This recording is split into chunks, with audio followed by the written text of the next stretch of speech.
we inform. Religious freedom is about people of faith being able to live out their faith, live out their convictions, no matter where they are. We equip.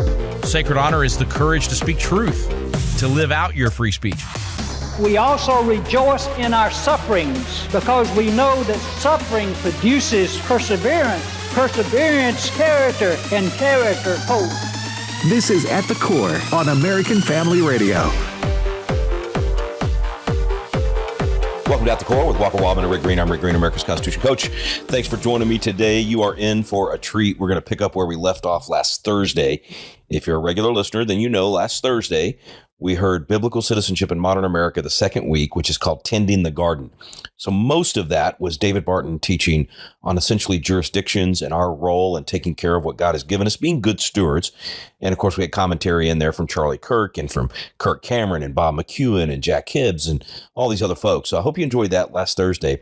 Today, I want to get the conclusion of week 2, and it's this whole segment by Tim Barton, which is a response to the 1619 Project and just the lies about who we are as Americans. And the reason I think this is so incredibly important right now at this moment in our history and with what's happening right now is we've got this case before the Supreme Court that is going to determine the future of racial gerrymandering. Now, you know, if you're a frequent listener to At the Core, that I have ranted about how evil and wrong it is to choose our congressmen based on race, that it's evil and wrong to draw the lines for the districts across this country to try to guarantee that someone of a particular skin color gets elected. That's true racism right there. That's the most evil of racism. It's the very thing we're not supposed to do.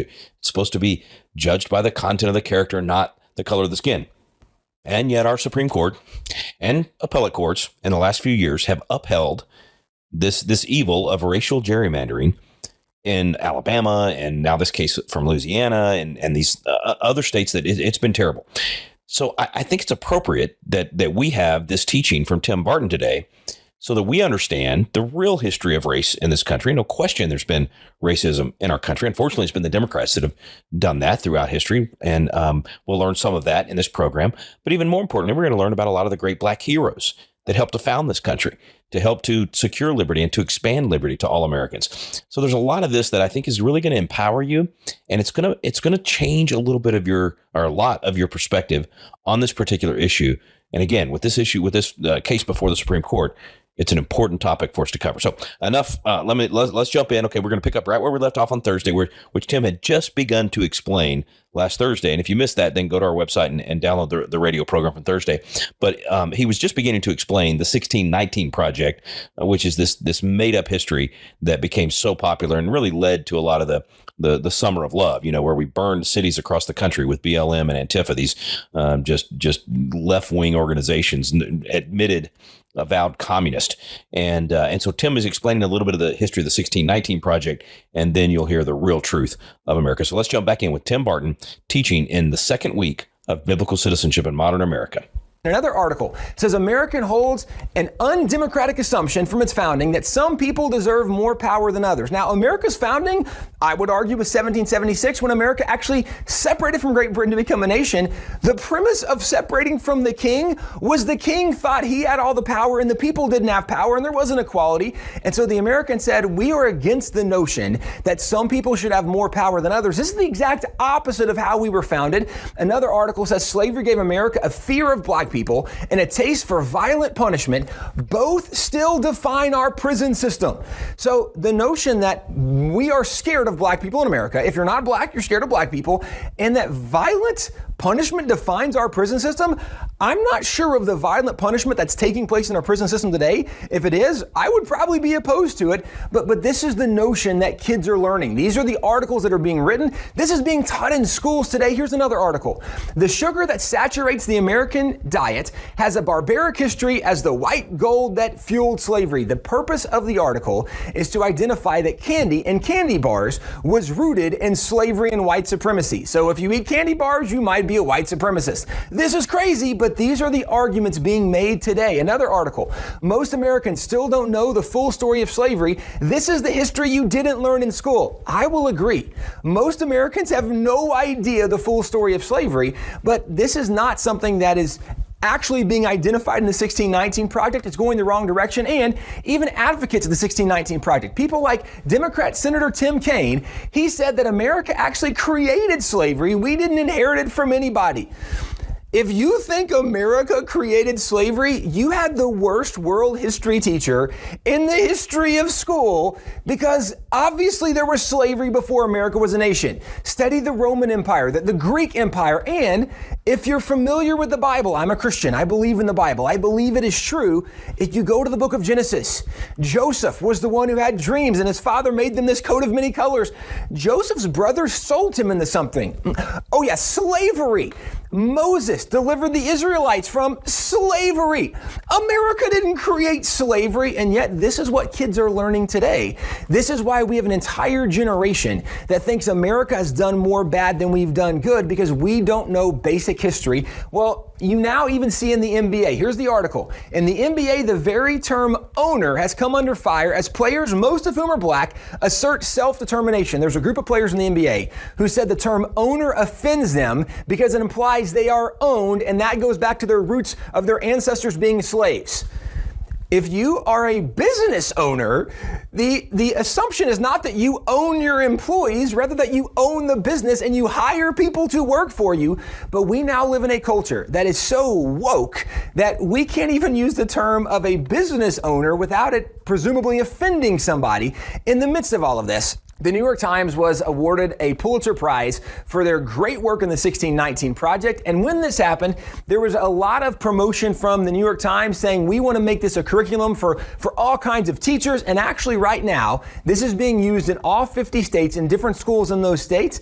And kids are learning these very lessons today. Well, as this all unfolded, there was also a group of professors who came out and said, this is totally inaccurate. And so professors came out pointing out the historical inaccuracies of what was being said. Now, professors on the left and right side of the political spectrum who just know basic history pointed out how many fallacies were in these articles and inaccurate statements were being made, and kids were learning things that simply weren't true. With that being said, you would think maybe the New York Times, the 1619 Project, would have some corrections and would change some of these articles. If you go to their website, there's only one correction listed on their website, and it says an earlier version of the introduction to this project referred incorrectly to Virginia in the year 1619 as a British colony. At the time, it was an English colony. So the only correction they make is to clarify that actually it wasn't a British colony, an English colony. Well, there's a lot of other inaccuracies being said. And here's the problem with this, is there is a lot of important history that's been lost, including a lot of black history, a lot of black heroes that have been lost, and even a lot of terrible things that happened in American history. And Americans need to learn the whole story, the good, the bad, and the ugly. The problem is today what's being said not only is misrepresenting what is true, many things are just flat out lies and dishonest in the way they're being presented. And what's also lost is the fact that in America, when we look back to Jamestown and say, well, the first group of slaves arrived in Jamestown in 1619, Jamestown was not the only major settlement in America. In fact, America largely could be referenced back to Charles Dickens' classic novel, A Tale of Two Cities, because America was largely defined by two major early cities, early colonies, and it was Jamestown, and the second major colony was Plymouth. Both of these colonies had a major impact in American history, and both had an incredible legacy they left, but both were very different legacies. If you look at Jamestown, we probably are semi-familiar with some of the people from Jamestown, which was founded in 1607, and people like Captain John Smith, or the name Pocahontas, who's one of the great heroes as we've studied history. Well, those are names we would know from Jamestown, and certainly there were some great people in Jamestown, but Jamestown definitely had some major problems as well. Jamestown went through a period known as a starving time, where they actually turned to cannibalism. They had some major issues in Jamestown. They didn't always have great relations with the Native Americans and the Indians, and so there no doubt was issues with Jamestown, but that was just one of the early primary colonies. The other colony was Plymouth. Plymouth was founded in 1620, and if you look at some of the story of Plymouth, we know some major names like Governor William Bradford, but also there's major players to the story, people like Somerset, who was an Indian that the Pilgrims met, who actually spoke some English, and he told them that there was another Indian who spoke even better English than he did, and he wanted to introduce them to Squanto, and so he left and came back with Squanto, and they actually met the chief of the tribe, Chief Massasoit, In the midst of all of this, what they discovered was that the Wampanoag Indians were a very good Indian people, a very great tribe. They made a peace treaty with the Wampanoags. It was the longest lasting peace treaty between any whites and any natives in American history. The treaty lasted more than 50 years. Now, this is just part of the legacy of Plymouth, that even today we don't know much of the story of Plymouth and their relation with the Indians and how good it was in so many scenarios. But let me back you up to Jamestown, because the argument is that America was really built as a slave nation. Well, Jamestown was founded in 1607, but in 1619, there was a shipload of slaves that arrived in America. Approximately 20 slaves arrived on a British ship, and the British ship had just captured these slaves off of Portuguese trade ships. When they came to Jamestown, they were sold to the people of Jamestown, but they actually were sold as indentured servants. In indentured servitude, you work for a period of several years, and generally about 7 years. At the end of 7 years, you would receive your freedom. All of those approximately 20 slaves not only received their freedom, they became free landowners, and some of them became very wealthy landowners in Jamestown. It wasn't until 1651 that chattel slavery actually became legal in Virginia, or legal in the New World. And this is long after 1619, but again, this is Jamestown. That's one colony. There was a second colony, Plymouth. If you look at Plymouth, their history of slavery is very different. In fact, in Plymouth in 1641, they passed some early laws that actually forbid man stealing. And man stealing they defined as capturing someone off of a continent, transporting them across the ocean to a new continent to sell them into slavery. This was specifically targeting the North Atlantic or the African slave trade that was going on at the time. Now, in 1641, they did pass a law where they said that slavery was legal in two conditions. It was legal for punishment for a crime, that you could be a slave for so many years, or it was legal if you were captured in justified warfare. And some people today want to say, well, the fact that they allowed slavery in any conditions is terrible. But remember, this is the 1600s. And if it's a justified war, meaning it was a war where you were defending your property, defending your family, defending your people and nation, you didn't start the war, but you were defending. Well, if you conquered a people in the 1600s, there were only two options for a conquered people group after a war. You either killed them or you enslaved them. And this wasn't something unique for the Pilgrims. This was the way the world operated for literally thousands of years. And so this was the Pilgrims being normal. But they did say it was against the law to man steal, to kidnap somebody off a continent, to transport them to a new continent and sell them into slavery. Now that law matters. In 1646, the first shipload of slaves arrived in Plymouth from Africa.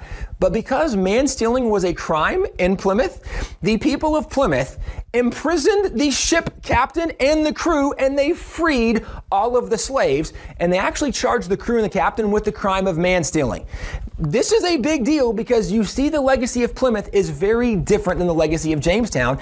And this is what's lost today. One of the cool things that was done in the late 1800s is a map showing the legacy from Plymouth and the legacy of Jamestown. And it shows the legacy of Jamestown promoted slavery in many of the southern states, southern colonies, but the legacy of Plymouth promoted freedom and work ethic and responsibility and biblical values over the majority of the nation. Why does this matter? As the map even identifies, although Jamestown had a very significant legacy in America, the majority of America was not impacted from the legacy of Jamestown.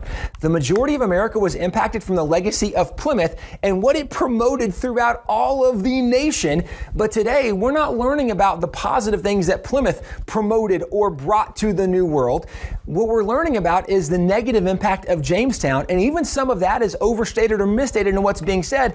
But this is where the 1619 Project gets it so wrong. One of the things the 1619 Project also says is we need to be learning in America about some of the black heroes who have contributed along the way to the American story. And I totally agree. It's just that the 1619 Project has left out a lot of very important black heroes that they should be highlighting. People like the Reverend Harry Hoosier, who was considered an evangelist in the Second Great Awakening. Now, he was a slave early on in life. He got saved and decided he wanted to share the gospel message with others. He joined up with the Reverend Francis Asbury, who was one of the leaders in the Methodist denomination at the time, and they began traveling together. Well, Reverend Harry Hoosier actually began drawing larger crowds than the more famous Francis Asbury and even founding fathers had heard Harry Hoosier speak. People like Benjamin Rush, who knew every major founding father. Benjamin Rush said, considering that Harry Hoosier never had a formal education, he was the best speaker he ever heard. Well, Harry Hoosier Oh, you got to stay with me through the break, folks, and you'll learn about the amazing story of Harry Hooser. Stay with me. You're listening to At the Core with Walker Wildmon and Rick Green.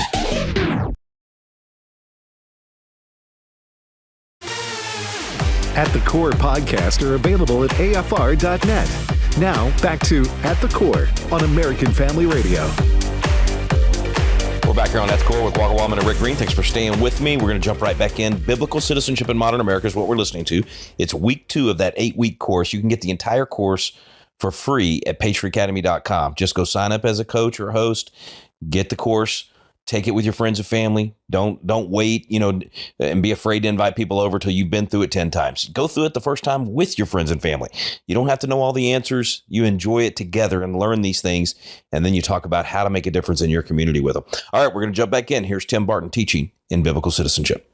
Well, Harry Hooser, because he had grown up on really kind of a slave plantation and he was a skilled labor kind of guy, he was a blue collar worker. So he felt that he would be best reaching people who really were the outdoors people, the working with your hands kind of people. And so he began evangelizing and witnessing to people who were very rough people. And when they would get saved, they would have dramatic conversions. Their lives would be totally changed. And they began to be known by the name Hoosier when they would convert to Christianity, because people would see, hey, you're different than you used to be. What's different about you? Oh, you're one of those Hoosiers now. You got saved under Harry Hooser. And this was kind of the thought that happened. Now, a lot of these guys that were getting saved and having conversions under the work of Harry Hooser began moving from where he was out to the Indiana territory. Now, Indiana became known as the Hoosier State. Actually, the state of Indiana, this is their mascot for even one of their universities. Well, where did they get the name Hoosier? You can go back to the Reverend Harry Hooser from the Second Great Awakening.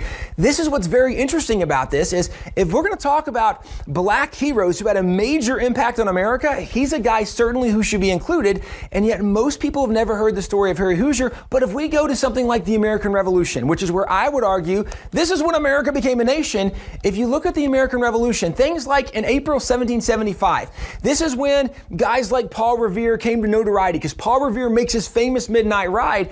If you're a student of history, you know as the British are marching through the colonies, there were many people who made famous rides to warn other Americans the British were coming.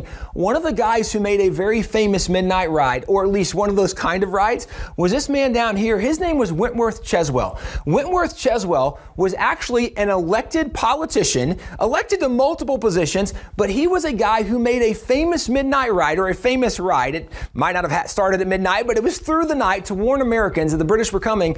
But he was elected to office as a young man up in the New England states. And not only was he elected to office, we own some of his documents from what he did, and he served for nearly 49 years, being elected by a primarily white community to serve in a variety of positions. And this, again, is contradictory to some of the narrative we hear today that, well, the white people really oppressed the black people and the black people didn't have freedom. And certainly there were many occasions when that did happen, but that's not the entire story. There are numerous examples of early black officials or black politicians being elected in different capacities, and Wentworth Cheswell was one of those guys making a famous ride warning Americans the British were coming. In the midst of that, let's back up to Paul Revere. When Paul Revere is making his famous midnight ride, he's riding specifically looking for John Hancock and Sam Adams. The reason was he wanted to warn them about the British coming because these were major leaders in the early Revolution period. Well, Paul Revere rode to the home of the Reverend Jonas Clark, who was a friend to both of these guys, and he was a cousin to John Hancock. When Paul Revere arrives, both of those guys were there. He warned them the British were coming, and the next morning the British arrived. And this is where at Lexington Green, you had the shot heard round the world, where approximately 70 Americans took on more than 700 British throughout this skirmish. At the end, there were 18 Americans who were dead or wounded. Among those Americans were John Robbins and Prince Estabrook, a black and white man, both recorded to have been there, and both of them who attended the church of the Reverend Jonas Clark. So black and white men fighting together in the cause of freedom, in the cause of the revolution. And this is something that Prince Estabrook used to be a very well-known person from the Battle of Lexington. Even today, if you go visit Lexington, there is a statue, a little monument rather, honoring Prince Estabrook there. Well, this is as the revolution kicks off. As the revolution continues, you have major battles like in June 1775, 1785, you have the Battle of Bunker Hill. And this is a painting done depicting the Battle of Bunker Hill. And over here on the right, there is a black patriot. This is Peter Salem. He's standing behind a white guy, Thomas Grosvenor. And Peter Salem actually was the hero of the battle. Over the decades following the Battle of Bunker Hill, there were many paintings, many different depictions of Peter Salem that were done, highlighting the fact that he was the hero that happened. And the reason he was the hero is because, as you see in this picture, the British officer who was leading the charge, and if you remember the story of Bunker Hill or Breed's Hill, the British charged and were repelled the first time. They charged the second time, and the Americans the second time repelled them, and the British were taking heavy casualties. The third time they charged, the Americans ran out of ammunition. So now the British were going to be able to come and take them and conquer them and maybe kill them all.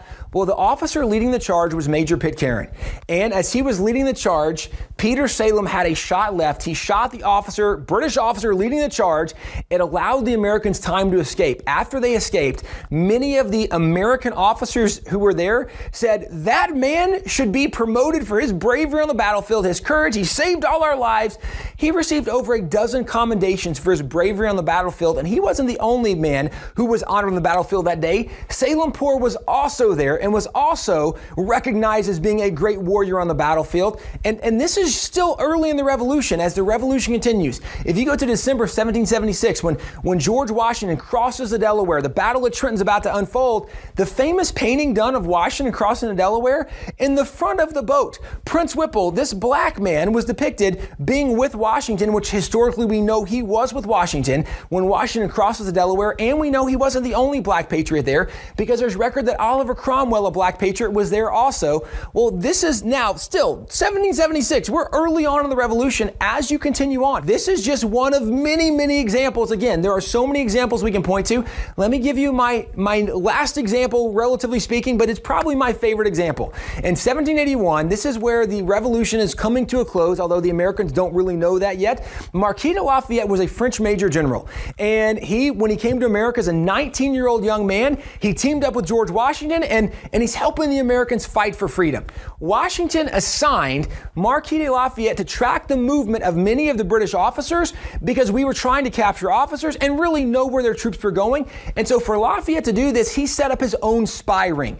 And one of the things he did in his spy ring was he would take many of the black patriots and he would tell them, pretend to be escaped slaves, go seek refuge in the British camp, and then just try to gather whatever intelligence you can, come back and let me know. I'll tell Washington. Well, one of the guys who joined him in 1781 was James Armistead. James Armistead was from Richmond, Virginia, and when Richmond was conquered, James decided he wants to sign up and he wants to help fight for American independence. At the time, he was a slave. But in Virginia, the law said that if you fought for a year, you could have your freedom. And so maybe he's thinking, hey, I'll fight for freedom for America, but also I'll get my freedom. Either way, he signs up. Well, Lafayette asks him to go and work as a spy. So James Armistead goes into the British camp pretending to be a spy.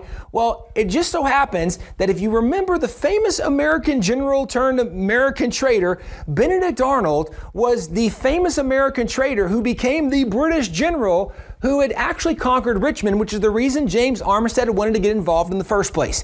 When James Armistead was sent by Lafayette to go serve in a British camp, it happened to be the camp of Benedict Arnold. So when James is serving in camp, he does such a good job serving that the officers saw him serving and said, you know, a guy like that should probably serve the officers because he's too good to serve the common man. So James begins serving in the officers' tent and learning the officers' plans. Actually, he gets reassigned and begins serving under Cornwallis, who is the commander of all the British forces. James is the guy who learned that Lord Cornwallis was going to be moving a large section of troops and going to Yorktown. Actually, James Armistead gets Lafayette the information. Lafayette writes a letter to Washington where he says, I have a spy in the camp who's just given me information that Lord Cornwallis is going and moving his troops, and this might be the time we've been waiting for to capture him and conquer him and maybe end the war. Well, this is exactly what happened. The Americans were able to surround Yorktown, and this is where this is a painting depicting the surrender of Cornwallis. James Armistead is a guy largely credited with the intelligence that led to the capturing of Cornwallis, who's the commander of all the British forces. And this major victory arguably led to an end of the American Revolution. Now, why does this matter? Because James Armistead is credited with the intelligence that led to this victory. So this victory, the last major battle that's considered to have won the revolution, would not have happened had it not been for a black patriot who was a spy in the revolution. And not only that, if you look at the military intelligence that we have today, it goes back to people like James Armistead. Now, why this matters is if you think big picture American Revolution, when we think of how did the revolution begin, we might look at the shot heard around the world. But John Adams says the revolution actually began in 1770, the Boston Massacre, because that's when the British shed the first American blood, and that's when the war actually began. Well, if you remember the Boston Massacre, there was a man killed in the Boston Massacre who's considered the first blood shed in the Revolution. Well, that man was Crispus Attucks. And there were many famous depictions and paintings done of Crispus Attucks, of the black man being killed by the British. If you look at the revolution arguably began with the death of a black patriot, and the revolution was won arguably because of the intelligence of a black patriot. What this means is you can't even fully tell the story of the American Revolution without including the contributions of black heroes and black patriots in American history. And I've only given a few examples. We have entire history books of just black heroes from the American Revolution, from the War of 1812, from the Civil War, throughout American history. And yet today, very few Americans know anything of these black heroes. Why don't we know these black heroes today? Well, you can back up to a guy like Woodrow Wilson, who's, I would argue, the biggest culprit of why we don't know so many of these black heroes. When Woodrow Wilson was a professor at Princeton University, he wrote a new history series, and actually it was considered kind of this chronological history of America from the beginning all the way up to that point. It was a 5-volume set, and it was believed to be the most scholarly history book ever done. Well, in this, he became so prominent and well known because of this that he became the president of Princeton University. And then, not long after he became the president of the United States of America, well, Woodrow Wilson was also a very racist man, so much so that when he became the president of the United States, one of the things that happened under his watch and leadership was the rebirth of the KKK. Not only that, Woodrow Wilson showed the very first ever film on the White House, which was The Birth of a Nation. It was a recruiting film for the KKK, and some of his administration actually marched in the marches for the KKK, even in Washington, D.C. So Woodrow Wilson, very racist guy, very bad guy, and actually this is depicted even in his history books, because if you back up to his history books, he removed every single black person from American history, not just the heroes, every black person in general. And in his history books, he not only ignores every black hero, but by the way, how do you talk about the Civil War and leave out Frederick Douglass or the Mass 54th? And there's so many examples we could give, he leaves them all out. And yet in his history book, he wants to make sure that if you don't know about black people, he wants to show you what black people look like. And if you look at this, if you've ever seen the scales of evolution where it goes from goo to you, one of the things that it shows is kind of like these Neanderthal images. Well, why in the world would Woodrow Wilson have incredibly racist images in his book? If you back up to some of the leading scholars and scientists of the day, you have people like Charles Darwin. And Charles Darwin, in his early book, it was, right, we know it as The Origin of Species, but actually there's a subtitle to it, and it's The Preservation of Favored Races in the Struggle for Life. Charles Darwin actually argues in his writings that the lighter your skin, the more evolved you are. And the darker you are, the less evolved you are, or the more Neanderthal you are. And this was largely accepted in academic circles, which, remember, Woodrow Wilson was a professor. He was the president of a university. This was academically and scientifically accepted, which, by the way, some of those notions today, when people say, well, trust all the science, I don't trust all the science because I know not all scientists are right, but this is exactly what happened in American history. And because of this, because of these kinds of notions, what happened is most Americans today, because of guys like Woodrow Wilson that removed all these heroes, most Americans have never heard of these heroes today. And yet it's very easy when you look at original historic documents to identify that had it not been for the contributions of many of these black patriots, America would look and would be very different. And yet today, we don't learn about so many of these heroes and the contributions nations, or even how black and white people work together to do great things to advance equality and civilization, and how America was leading the way in this. What we hear is, no, America was really, really bad, right? 1619 Project is what's promoting that idea so much today. And because of that, there's articles that are coming out every single month about how America was rooted in slavery, and all of America is about slavery, and this is what we hear so much of. So let me just finish by giving a few thoughts related to slavery. First of all, it's worth noting that America was not ever a leader in the global slave trade. That's a big deal, because today we hear that America was one of the biggest leaders and perpetuators of the slave trade. That's just not historically accurate. And if you back up and look at this, the North Atlantic, or the African slave trade, lasted from roughly 1501 to 1875. And during that time period, approximately 12.7 million slaves were taken out of Africa. Scholars have gone back and researched to identify where those 12.7 million slaves arrived when they went off continent. And what they discovered is that if you look at those 12.7 million slaves, 43% went to Portugal and Brazil and their holdings, 24% went to Great Britain, 15% went to Spain, 11% went to France, 5% went to the Dutch, 2.5% went to the United States, and 1% went to Denmark. What does that mean? America absolutely did participate in something that was very, very evil.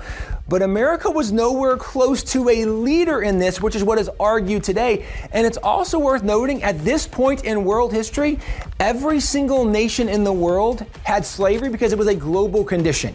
One of the arguments today is that America is evil because we had slavery in our past. I would point out, every nation in the history of the world had slavery. In fact, every single people group at some point was enslaved, and at some point enslaved other people, because this is the history of humanity. It goes back to the notion we started with, is that all have sinned and fallen short of the glory of God. Nobody's perfect. So everybody has done bad things at some point. Every nation has done bad things at some point.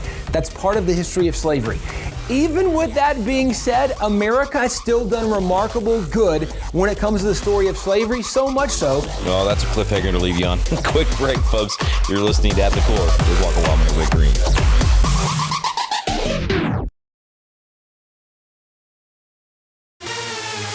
At the Core podcasts are available at afr.net. Now, back to At the Core on American Family Radio. We're back here on At the Core with Walker Wildmon and Rick Green. I'm Rick Green, America's Constitution Coach. Thanks for staying with me. Final segment of the day. We're going to get the conclusion of week 2 of Biblical Citizenship in Modern America. Now, this is the 8-week course that 1 million people have been through. This is the one we teamed up with Turning Point and Charlie Kirk and Wall Builders and David Barton and Tim Barton. And you've heard a lot of other great voices in here, Bob McEwen and Kirk Cameron and Rabbi Daniel Lappin and Rob McCoy, I said Rob McCoy, Jack Hibbs, and just so many other people. Anyway, it's a powerful, powerful class. We know after 10,000 classes across the country, we know the power of this. We know what happens in your home and in yourself. And then, of course, in your community afterwards. When you have friends and family over and you go through this course, when it's done, people want to take action. They want to get involved. And so you can be the catalyst for a restoration of biblical values and constitutional principles by hosting these classes. It's entirely free. Go to patriotacademy.com today, get signed up as a host or a coach, and start hosting these classes at your church or in your home. And I can guarantee you're going to see positive results in your community as a result. Okay, let's jump in for the conclusion of week 2. This is Tim Barton teaching on a response to the 1619 Project. That America was the very first nation in the history of the world to sign a law banning the slave trade. Thomas Jefferson signed that law on March 2nd, 1807. England signed a law very similar 3 weeks later on March 25th, 1807, but America was the very first nation to sign a law banning the slave trade. America was the 4th nation in the history of the world to actually ban slavery. We did it in 1865. Now, we were the 4th nation. England did it before us in 1833, and then Denmark, and then France, and then America. At that time in world history, there were 128 nations in the world, and America was the 4th nation to actually end slavery. And I would argue America paid a higher price in ending slavery, because slavery in America ended at the end of the Civil War, which was one of the bloodiest conflicts we've ever seen in American history, with more than 600,000 Americans that died in that conflict. And at the end of that conflict, we ended slavery in America. And I'll go even further, because if you look today, slavery still exists today. This is the map depicting the nations of the world, and the different colors are showing nations who are doing better or worse jobs with slavery. Now, to give you context, there's 193 member nations of the UN, and that number actually changes every year. It was 191, then 195, and 193, and it changes based on who's gone to war with who, or who's conquered who's captured who. But just recently, of those 193 member nations, 94 of those nations had not passed laws banning slavery in their nation. In many nations of the world, slavery to this day is still legal. And that's why it's estimated there's more than 40 million people in slavery in the world today. That's more than at any time in world history. And this is even in Africa today. There's more than 9.2 million people legally enslaved in Africa. There's people legally enslaved in China and India and Indonesia. This is actually not unusual for much of the world. And yet, with that being said, one of the things that the Global Slavery Index does is not only it shows the nations that are doing a really poor job with slavery, it shows the nations that do the best job. And right over here, it shows the nations taking the most action to end slavery in the world. And the nation doing the most is the Netherlands. The nation in second place is the United States of America. America is doing more than virtually every other nation in the world to oppose slavery. And here's the key takeaway. If you look at America, one of the things you can know about America is America started legal opposition to slavery before any other nation in the world, March 2nd, 1807. And that's America as a whole. That's not even including the states up in New England, because every single state in the North, back in the pre-Civil War days, actually at the end of the American Revolution, every single northern state had begun passing laws to outlaw and eradicate slavery in their states. So even before, as a nation, we took steps to outlaw slavery, we had northern states that were doing things to end slavery. And so this is where, before anybody else in the world, America's doing things legally to oppose slavery. America also paid a higher price in ending slavery than any other nation in the world because of the Civil War. And America does more than virtually any other nation today to oppose slavery. When you look at America, it's true that America definitely has the sin of slavery as part of our past, but it's also true that America has one of the most exceptional anti-slavery records of any nation in the history of the world. And that's something that doesn't get reported today. And on top of the fact, it's also worth noting that America largely could not have become America without the contributions of black patriots. And this is what today has been so lost. We don't know these stories anymore. And yet at Wall Builders, we try to do a lot to retell many of these stories, to reintroduce people to some of these heroes they've never heard of before. And I will point out that there are dozens, if not hundreds of other examples we could point to. It's just today we don't know the history. And so when people look at America today and think America's so bad, it's because we don't know the history of America. Or even though America's not perfect, how well America did at overcoming the sins in her past. And I would point out, if you look at any atrocity in American history, if you simply ask the question, how did it end in America? What you will always find is the reason those atrocities ended in America is because Christians stood up and said, we can't do that anymore. We have to stop those things in America. And that's why America corrected and stopped those evils and those sins faster than virtually any other nation in the history of the world. And that's why America largely should still be celebrated today. Okay, wait, Tim. I got to jump in here on you, man. There was so many times you were dropping truth bombs. I mean, things that people have never heard before. I've never heard before. And I'm thinking to myself, wait a minute, you just changed the whole narrative on America's bad and evil and we're the worst. In other words, you basically reset the table and said, okay, everybody was bad. Yes. But America was leading the charge. Correct. Instead of being drug along, which is what we've been told for the last year. We know so little of history, both world history and American history, that we think America was the only people group that struggled with sin or did anything bad or evil. Well, that's just silly. It's everybody. Every single nation in the history of the world has done bad things. And when we look specifically at what America did, America consistently was at the forefront of leading the charge to correct those those problems and evils. And it's not to say that America didn't do bad things. Absolutely. America's done many bad things in our past, but America also, because of the influence of Christianity, because of so many pastors and churches and leaders who have stood up and said, we have to stop this, so many patriots. America has corrected those problems faster than almost any other nation in the history of the world.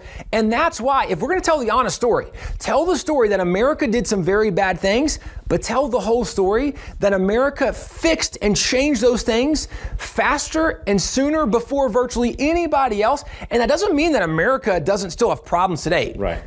We recognize a lot of problems that we want to solve today, which is why we're doing what we're doing. But isn't the reason that America was leading the charge on that is the very thing we're talking about in this course, because of biblical citizens, because people in America were saying, like you were saying, pastors were saying, this has to change. And even all the way back to the Declaration, that the principles that have been laid in place from the beginning are what made us want to provide that freedom for everyone. What you will see consistently throughout history is the people who have done the most to correct the problems in America were people who knew the Bible, who were patriots, who followed the constitutional principles, those Declaration values, and when they applied those things and they fought for those things, they helped change those problems in the nation. And that's really where we are today. We need more of those patriots, biblical-minded, constitutional thinking, Declaration value promoting citizens standing up and saying, we need to solve these problems. And when we get involved, we're really the only hope. Like it's kind of silly that we think something's going to change without our involvement, because it's always been the biblical-minded people standing up for those right principles and values, fighting to change where there needed to be equality, where there needed to be equal rights, where there needed to be major steps forward. This is where, again, today, we need those biblical-minded constitutional citizens to stand up and saying, we're going to make a difference. Okay, so short answer to the question, is America worth saving? Absolutely yes. Absolutely. This value system is worth preserving, and if it's going to be preserved, it's up to the folks that are watching this to be biblical citizens and continue this spread of freedom. You've said it. You got to be biblical citizens. You asked the question that everyone has to address. That is, if America is so terrible, why is it that everybody wants to come here? America accepts more immigrants than the rest of the world combined. You talk about refugees, more refugees than the entire rest of the world. I met with some Iranian folks, and they were quoting the New York Times about how America was closing its doors. We take more than the entire rest of the planet. Why would people come to a place that was racist? Why is it that over 90% of the people that come here are people, quote, of color? If America was even thought about doing such things, those people aren't foolish. They've learned that if they want to accuse America of something, they can deny some special privilege. If I'm doing something wrong and you catch me, I immediately want to point to something else. And for those that are trying to undo our country, they, rather than face what they've done about burning down a building or stealing from someone else, they want to point over their shoulder to, while you're looking there, they grab your wallet and run. Of course, America's not a racist country. It's the most, I tell you this, find any place on the planet where ethnicities live as cooperatively as they do in America. It is the example for the rest of the planet. My daughter spent a year in Rwanda. Those folks, you cannot tell them apart. 80% are Hutu, 20% are Tutsi. When 80% voted to kill the other 20%, they chopped 1 million people to death with machetes, but it's estimated that a fourth of the people that they killed were really Hutus. Now, that's what the rest of the world is like when it doesn't have the freedom of respect for life that comes from respect for God, which is what America is. Today is really special. We're going to actually open up the vault of history. We have over 100,000 documents from George Washington and John Adams and Thomas Jefferson, Benjamin Franklin. The library was like going back in time. All kinds of incredible documents and weapons, great treasures from the Revolutionary War. It's so cool when you actually see it and you're actually feeling it. And for the Green family, it's better than going to Six Flags or SeaWorld. Can you smell the smoke in it? That's the smoke from American Revolution. I'm in awe of this kind of stuff. We're able to go back and see what they actually wrote, what they said, so we know what they believe. When I read the actual documents, it totally contradicted what I'd been taught by teachers about those documents. We live in an age where we need a revival of patriotism in our younger generation. A bunch of kids don't even know about this stuff. And I realized that that's what we do. You know, we learn about this, we study, and then we go teach it and hopefully get to inspire other people. Jesus said, you know the truth, and the truth will set you free. Most of the time, people just don't know the truth very well. Well, that's it for week 2 of Biblical Citizenship in Modern America. What a wonderful opportunity we had tonight to go into the Wall Builders Museum and Library and learn about the spheres of government and learn about the fact that America is worth saving. Now, next week, we're going to be right back in this classroom learning about truth and courage, and then we're even going to head out to the very room where the Constitution and the Declaration were created, the Cradle of Liberty, Independence Hall in Philadelphia, Pennsylvania. You don't want to miss week 3 of Biblical Citizenship in Modern America.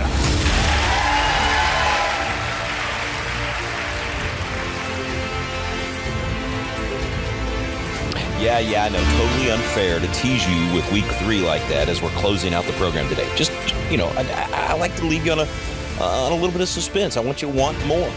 And there is a lot more. We last Thursday we did the first part of week 2. And today, of course, we got the conclusion with Tim Barton and the response to the 1619 Project. There's 6 more weeks. Even if you listened a couple of weeks ago when we did week 1, which is the foundation, that's the part that had a lot of Charlie Kirk in it. Yeah, you probably wanted more. And well, I know you did because I heard from many of you that you wanted more. So that's why I went ahead and did week 2 here. I don't know if I'll do week 3. I've actually got my son's wedding coming up, and I've got to suffer for the Lord and go to Hawaii for this wedding. I know everybody out there needs to feel really sorry for me and be praying for me to suffer through this.